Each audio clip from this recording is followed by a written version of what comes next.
pokoknya banyak hal-hal yang mengerikan yang saya baru lihat di situlah. Ya seperti prostitusi dalam penjara dan lain-lain gitu, kayak gitu.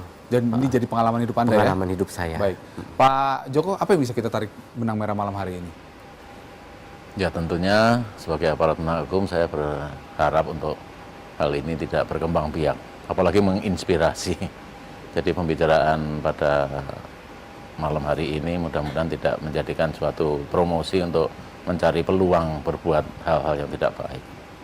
Nah, Ini terkait pertanyaan orang, SDM itu cukup nggak sih sebenarnya untuk ngurusin ini sehingga orang selalu bertanya, kok penjara lagi? Sebenarnya apa sih yang terjadi, Pak? Itu dia. Jadi dalam hal ini memang boleh saya katakan sebuah organisasi yang tidak menganut apa yang harusnya organisasi lakukan.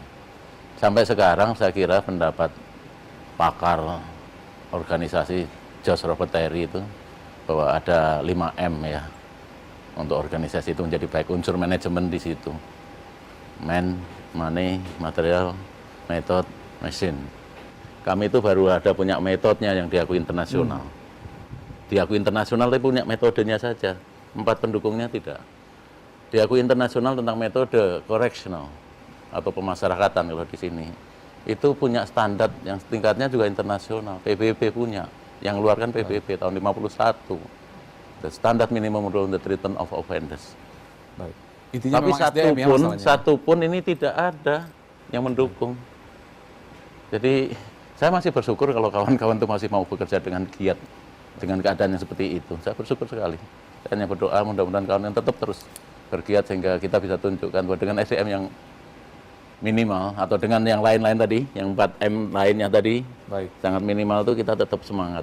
Baik. Makanya Terakhir, saya Pak katakan Benny, apa yang bisa kita tarik dari benang merah malam hari ini? Ya, tentunya dengan isu ini diangkat, kita berharap menjadi pembelajaran kepada masyarakat, dengan masyarakat tahu bukan meniru, tetapi justru ikut mengawasi, ikut kritis. Di samping itu tentunya pesan ini juga disampaikan kepada aparat. Banyak nunggu waktu, apapun penyimpangan yang dilakukan itu akan terungkap. Seperti tadi, sudah sekian puluh tahun, ya akhirnya terungkap praktik seperti itu. Saya yakin oknum yang melakukan itu kalau dengar ini juga nggak bisa tidur. Ada rasa bersalah, saya yakin itu. Nah, tentunya ke depan, kalau kita kaitkan tadi apa yang disampaikan oleh Pak Joko, kita memang melihat selama kami beroperasi melakukan penanganan kasus-kasus yang menyangkut napi di lapas, kondisinya memprihatinkan, Pak. Masalahnya sangat kompleks, sehingga kalau tidak ada kemauan yang serius ya, serius harus diikuti dengan seperti tadi tuntutan yang harus dipenuhi dan sebagainya, kondisi akan seperti ini. Sementara Pak Joko ini ibaratnya kiper dari penyidik, vonis, eksekutor, beliau yang pegang bola terakhir. Baik. Kalau kondisinya tempatnya seperti itu, orang tidak akan menyadari kesalahannya. Tujuan pemasyarakatan itu menyadari kesalahannya, memperbaiki diri, dan nanti mempersiapkan diri untuk kembali ke masyarakat. Artinya ini tugas kita bersama ya? Tugas Baik. kita bersama. Terima kasih Bapak-Bapak atas waktunya.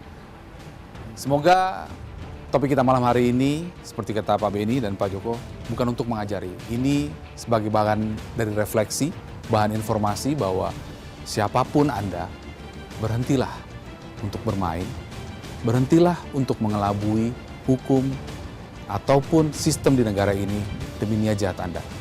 Karena sampai kapanpun Anda tidak akan bisa bersembunyi, pada akhirnya Anda akan terungkap juga. Kita ketemu lagi minggu depan, selamat malam, sampai jumpa.